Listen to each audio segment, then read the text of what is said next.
Bonjour, je m'appelle Florence, je travaille en bibliothèque en région Île-de-France et du fait de mon implication dans certaines associations, j'ai été amenée à connaître ce lieu dans lequel on se trouve, le LÉO, Laboratoire écologique zéro déchet, qui est basé à Pantin.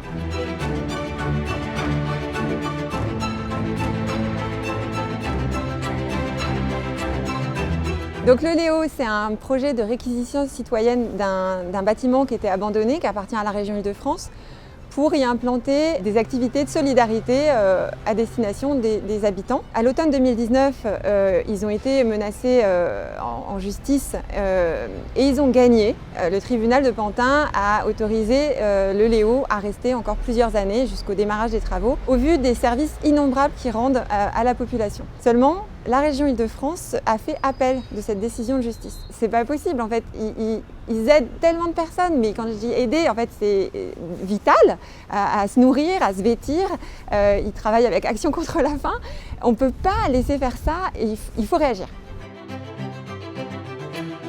Je savais que Greenpeace avait lancé une plateforme de pétition en ligne et c'était très bien parce que moi je ne voulais pas passer par une plateforme de pétition qui demande de l'argent aux gens qui signent. On a lancé la pétition, en parallèle on a mis une tribune dans un média, Mister Mondialisation, qui relayait la pétition. C'était un moyen de faire connaître le lieu et la menace qui pesait sur le lieu.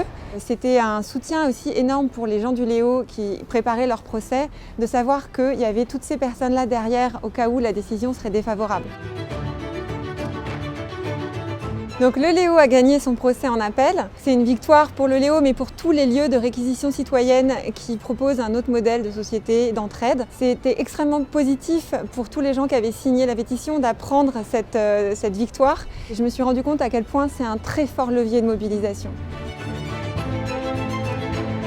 La satisfaction énorme pour moi, c'est d'avoir fait connaître ce lieu qui est très inspirant. Donc pas seulement pour le défendre, mais aussi pour que d'autres personnes se disent un tel lieu existe.